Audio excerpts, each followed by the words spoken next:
Good afternoon, Virgin Islanders. It's great to have you back here in the Virgin Islands for this special update from Government House.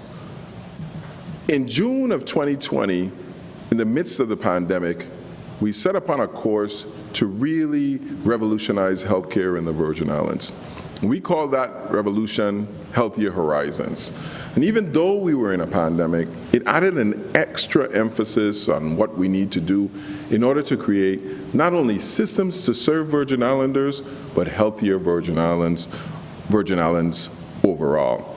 A big part about that is Our Best Life and all the exercise programs that we have been doing. The Walkability Project that we're in concert with AARP to do. And also, all the other little things we're trying to do to make sure to keep you and your family healthy. It's what's going to make our Virgin Islands families stronger than ever. A part of that is our push for Diabetes Excellence Center, where we're having people go out into the community and educate us about how to prevent diabetes, how to spot the signs when an early onset, and most important, how to treat diabetes when you contract it. These are all things that we're doing to promote healthier Virgin Islands. And over the last 2 years, we have dedicated an additional $100 million in healthcare support to the hospitals, to the EMT centers, and also to all the facilities we have brought. We have done things like been able to implement a new high infectious disease unit in Schneider Regional Medical Center. So now when we're treating COVID patients or any other patients with infectious diseases, it could be contained to one spot.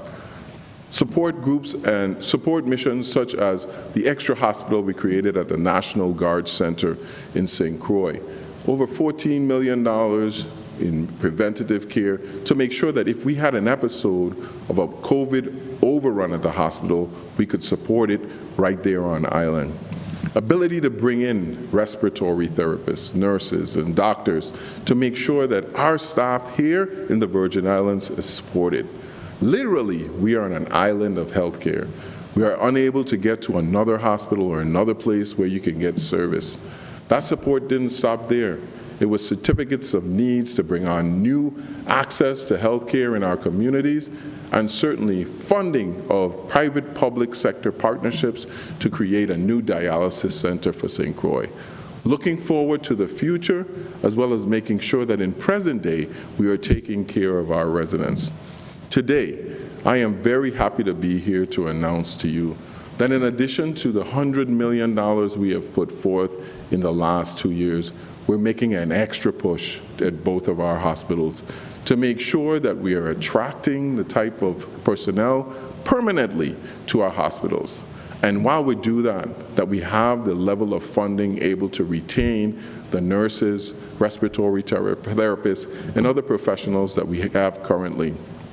So it is my great pleasure today to stand before you with the CEO of the Juan F. Louis Hospital, Mr. Doug Koch, and the CEO of the Schneider Regional Medical Center here on St. Thomas, Ms. Tina Comisión, Esquire, to present checks to both institutions that will go a long way towards answering some of the healthcare needs that we have. This is not the end of the giving, but the beginning of the giving, to create an environment where we can attract medical professionals that can help to treat us and give people the health care they deserve. So at this point, I'd like to unveil these checks. We could do Ms. Comisión first.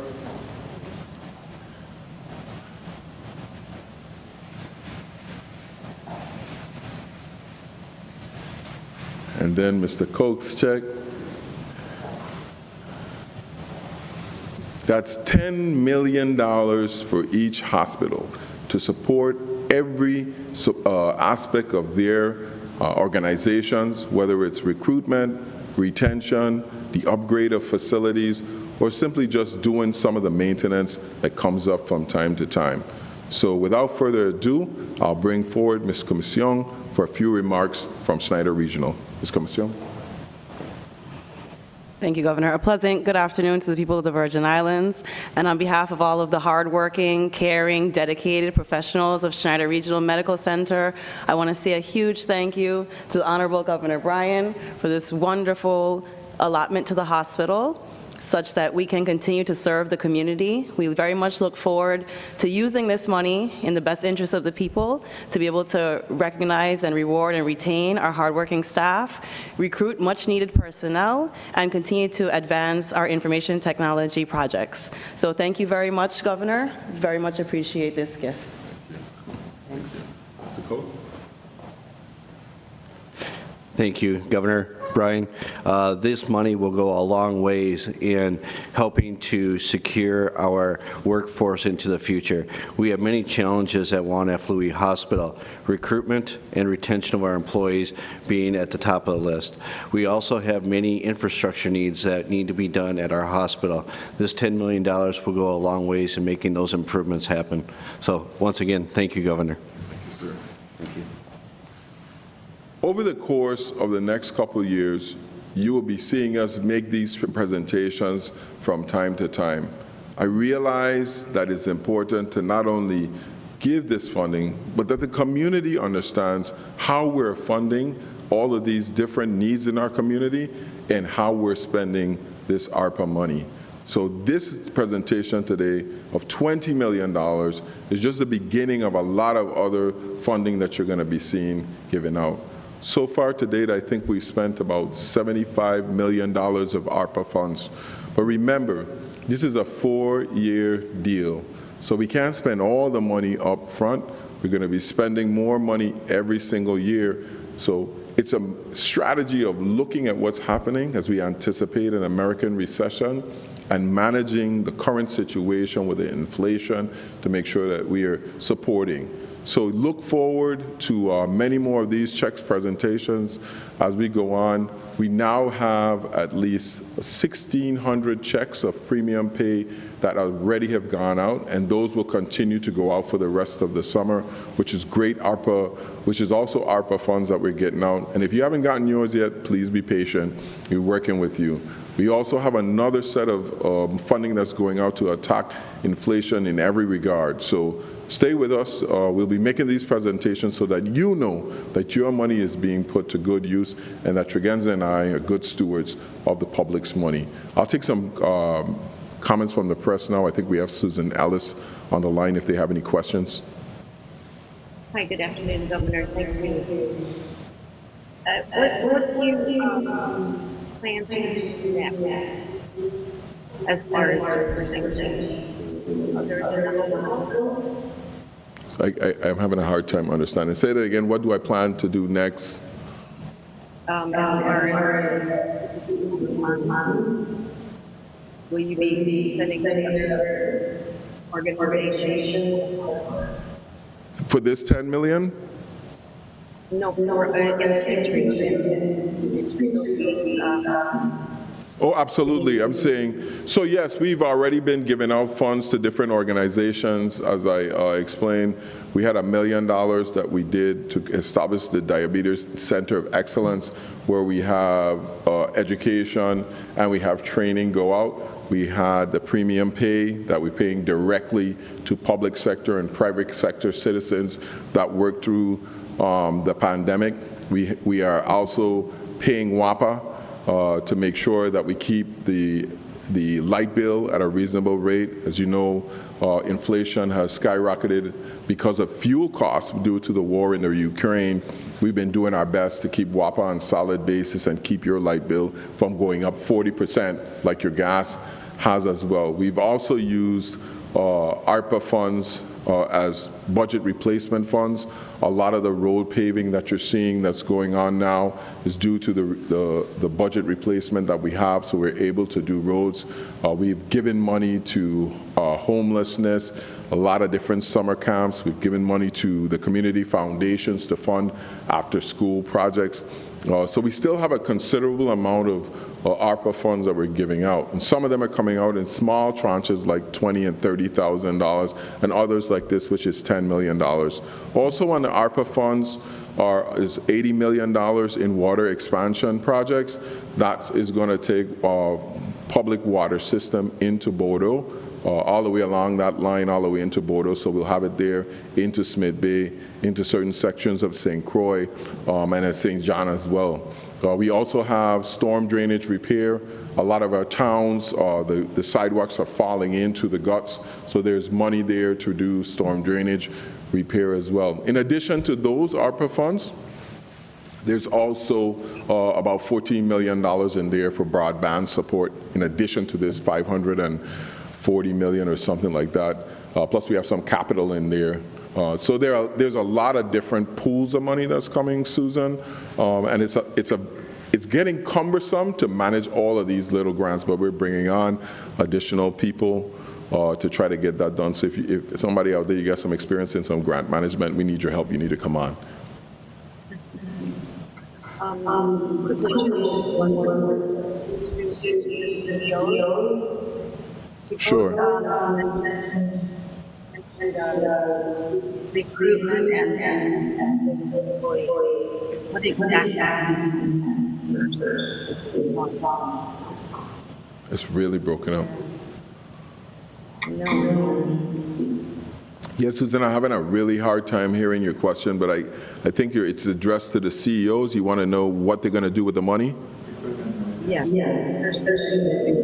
I'll let them answer that. Thank you. So at Schneider Regional, we have an aggressive recruitment and retention plan that we've put together, where we're hoping to bring back talented Virgin Islanders and even other talented clinical professionals to come and join our team. Nationwide, there is a staffing crisis in healthcare, and so we're competing for very talented professionals, but we know the Virgin Islands is a beautiful place to live, and we hope that folks will choose to join our team, and this money will help us to be able to advance that initiative. So we very much appreciate the administration's support of healthcare projects in the territory, including staffing at the hospitals. And just to answer that question from Juan F. Louis Hospital, our employees have done an amazing job dealing with COVID for the last 3 years now. Our goal is to utilize a portion of this money to reward and help retain them going forward, while we are also in the process of recruiting new individuals to our hospital in St. Croix. So again, we want to thank the governor very much for the use of this $10 million, and it'll definitely be put to good use. So thanks again. Yeah, and I also just remembered, Susan, we also have law enforcement support that we're using ARPA money for, helping the police get extra tools to fight crime. If you notice, we've, knock on wood, Commissioner Martinez has been doing a really good job. He has some extra tools working for him, including about 180 new cameras in the territory that we erected earlier this year. We also have $20 million set aside for housing. And that's housing for people who don't qualify for the traditional housing from the Housing Finance Authority. We'll be making some announcements about how that's going to roll out, some loan programs, cistern programs, some grant programs. All of that's going to be available. But, unlike other states, we don't have the liberty of just passing this money on to a mayor or a county or somebody to do. We have to do each one of these things ourselves. So I just want to give special recognition to Director O'Neill at the Office of Management and Budget and her staff for really trying to manage all of these funds and get them out into the community. Other questions, Susan? That's it. Well, thank you so much for joining us. We got Ernest Gilbert.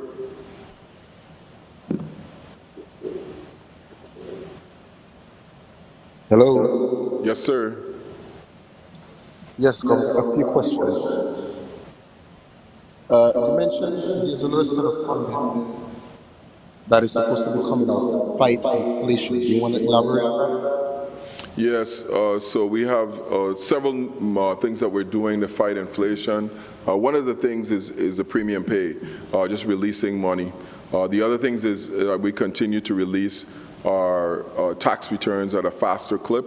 We also have some incentives for our seniors, for the people who have retired on GRS. Senate President Donna Fred Gregory and Noel Francis have the legislations to actually give the GRS bonuses for 18 19, and 20. So it's 3 years. That should be coming out hopefully before the fiscal year ends, as well as another $25 million we're going to be making available to the retirees.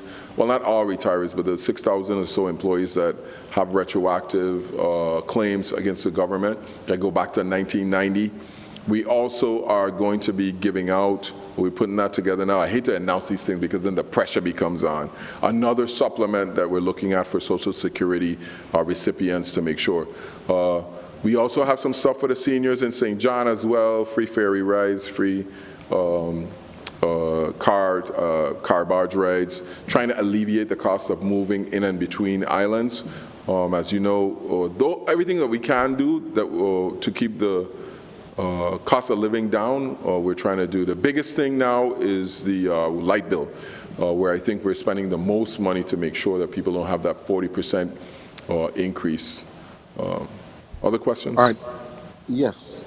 A few questions, and this is relating to the state of emergency declaration that you made on Sunday, and also seeking a federal declaration as well. Mm-hmm.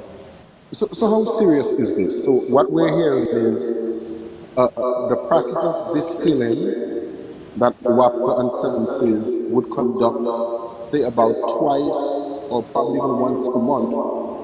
They are now doing this because of the sarcasm several times daily. And so you have, you know, the feds coming down here, like you mentioned in the release, FEMA, to make sure that we are not ending up in a catastrophe if those systems fail.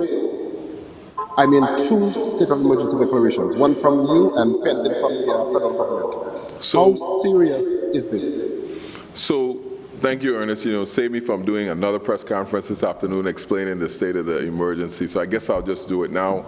Over the weekend, we met with Deanne Criswell, who's the administrator of FEMA. We explained to her our case. We've declared a territorial state of emergency for Sargassum for 4 specific reasons.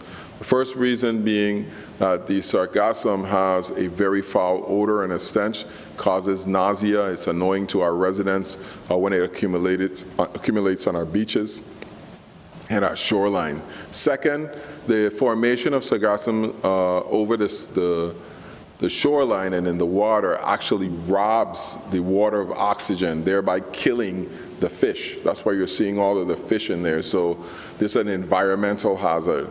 The third, the Sargassum is gathering in our bays where our resorts are, where our condominiums are, and they're causing a stench, which is having an economic impact on our tourism product.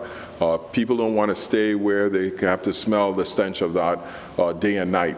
But fourth, and most importantly, is at the St. Croix WAPA plant right there in Christiansted, the Sargassum continues to get in and clog the water intake lines for 7Cs.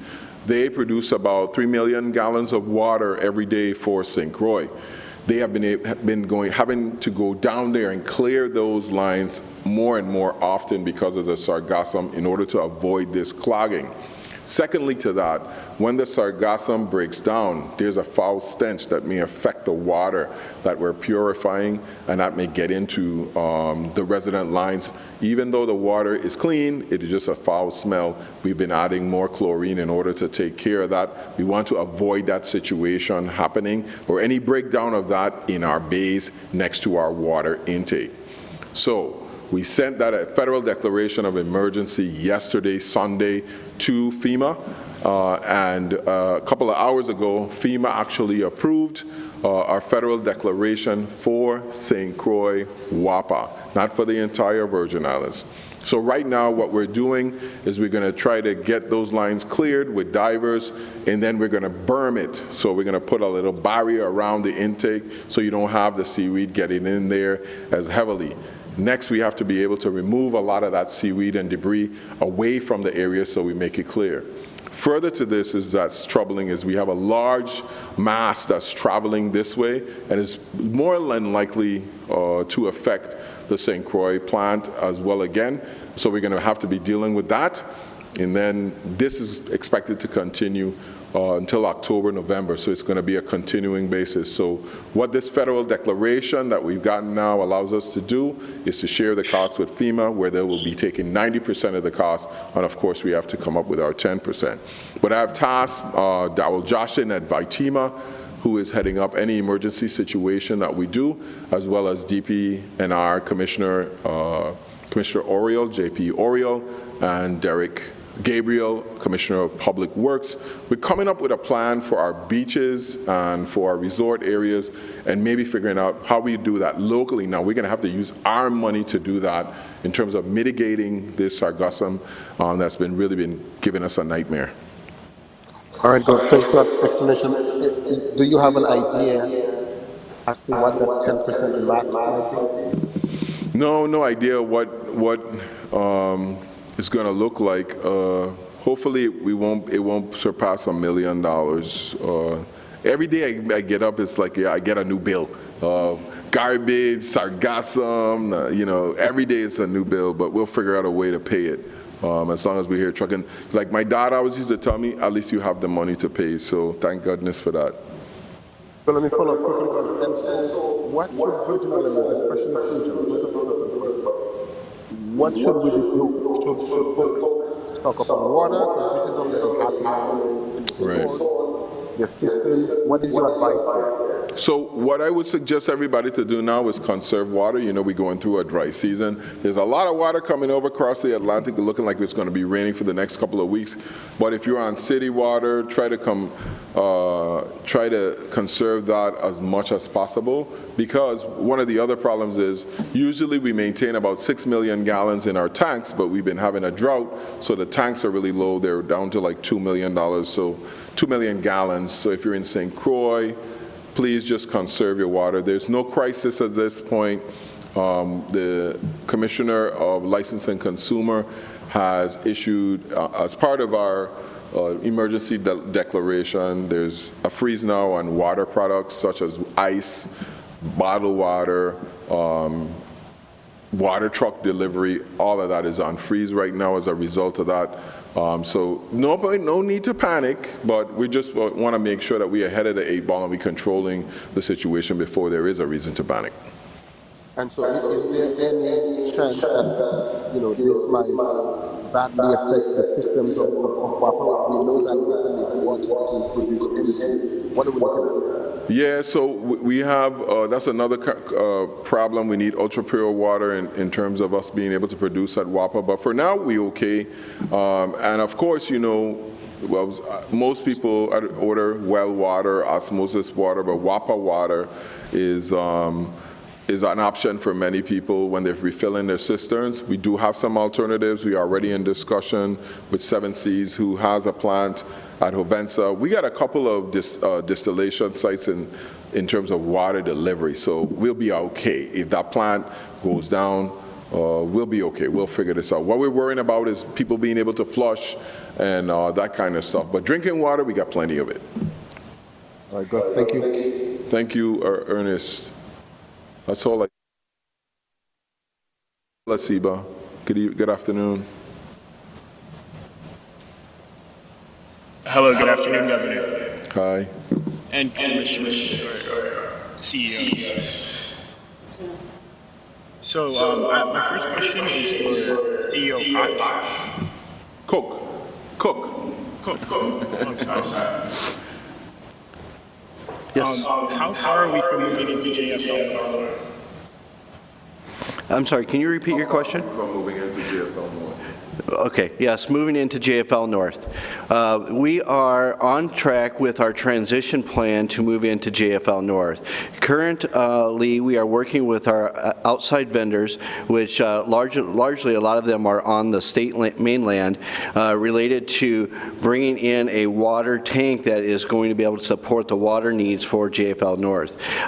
Due to supply chain issues, a lot of that has been delayed, which has caused this most recent delay in our process. So we still plan to move into JFL North this fall, and we are working towards those dates. And we can't give an exact date of when that's going to be yet, because again, we're at the mercy of outside entities to provide those infrastructure needs that we have. So hopefully that answers your question, sir.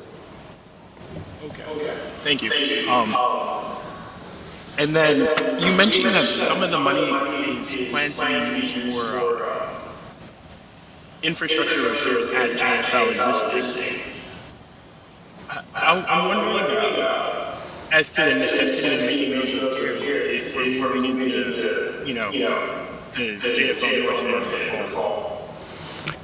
Thank you for the question. Yes, that is definitely something that we are weighing. When we talk about infrastructure needs, there's many of the infrastructures that we have that go past the JFL Main and JFL North.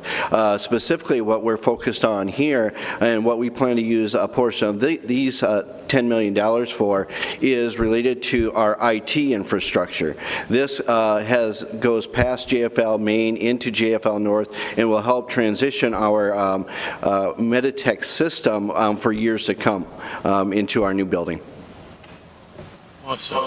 And then there's been a lot of emotion displayed by staff at JFL in the months recently regarding feelings of low morale and not being appreciated. Was staff consulted on how this money will be spent? There's talk of rewards. What's the dollar figure on that? Yeah, thank you for the question. Related to how the money will be spent, again, much of this is new information for us. But as we planned on the money to be utilized for our retention and recruitment efforts, we are working closely with, say, our chief nursing officer, our chief human resource officer, of how we plan to utilize these monies for retention of our current staff, but also to help attract and attract new employees to JFL. Related to your question on the employee morale, I walk our halls every day to meet with our doctors, our physicians, our nurse practitioners, and all of our employees. And again, we have many challenges within JFL, but I can tell you that the pride that the people have there is rewarding to see. And I want to thank them all every day for the work that they do to take care of our patients.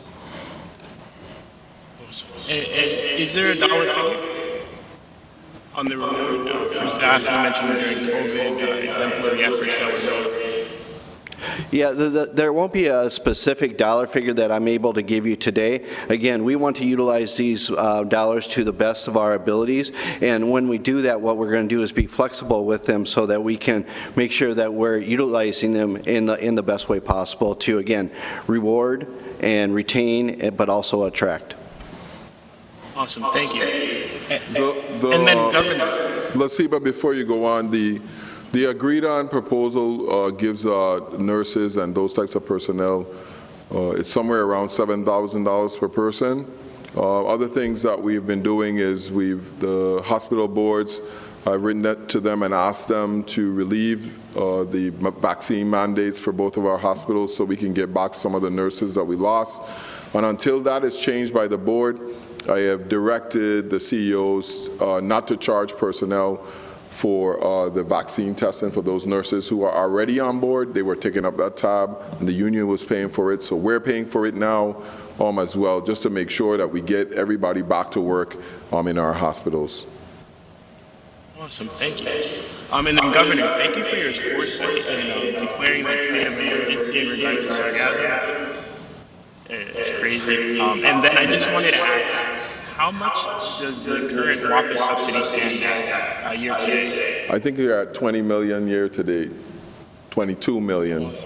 I have my OMB director here giving me the hand signals. It's like every time I hear how much it is, I get a bellyache, And I mean, that's not WAPA's fault. I mean, it's not their fault that we have skyrocketing fuel prices, but it's something that we didn't foresee. No one foresee the Ukraine war, but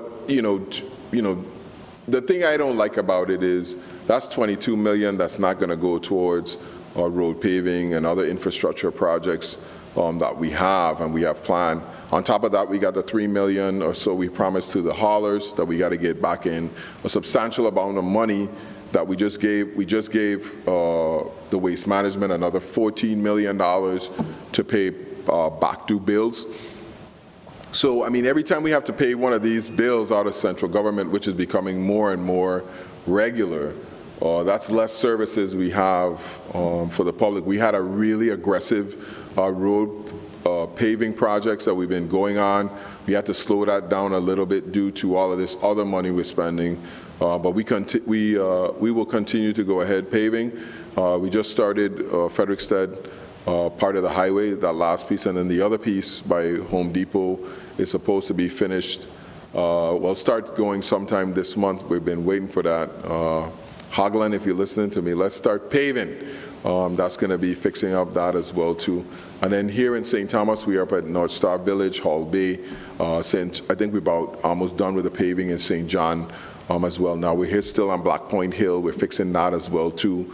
Lots of other projects coming down the road, but you know, I hate spending money on gas. I know you do too. So, but we will continue to do that until we get this light bill under control. And then as a final follow-up, sir, I'm wondering, does this put any pressure on the WAPA CEO to accelerate his 12-month timeline for getting bills or, you know, operations under control? And if there's any way that government can assist in making WAPA more efficient? Well, I don't think he need any more pressure than me. He's going to turn into a diamond because, I mean, we not only have that pressure only on the power side, now we have it on the water side because we have back due bills there. Andy is working really hard. Andy Smith at WAPA is working really hard. The board is too, trying to get projects out, especially the solar project. We need to get that RFP done and going so we could get that completed. It'll make a small dent, but every bit counts in getting this done. The refinery is a big part of our energy solution too. They're looking for energy solutions and we're hoping to partner with them and get some stuff going there. So lots of pots on the stove here at Government House while we try to muddle through yet another state of emergency in the territory.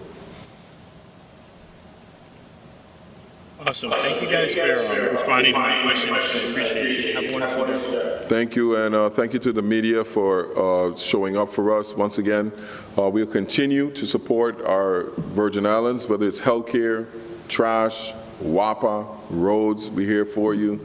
But I really wish that I would get a chance to stop writing these big checks. Until then, wish you a fantastic day and a fantastic week. Love you. Take care.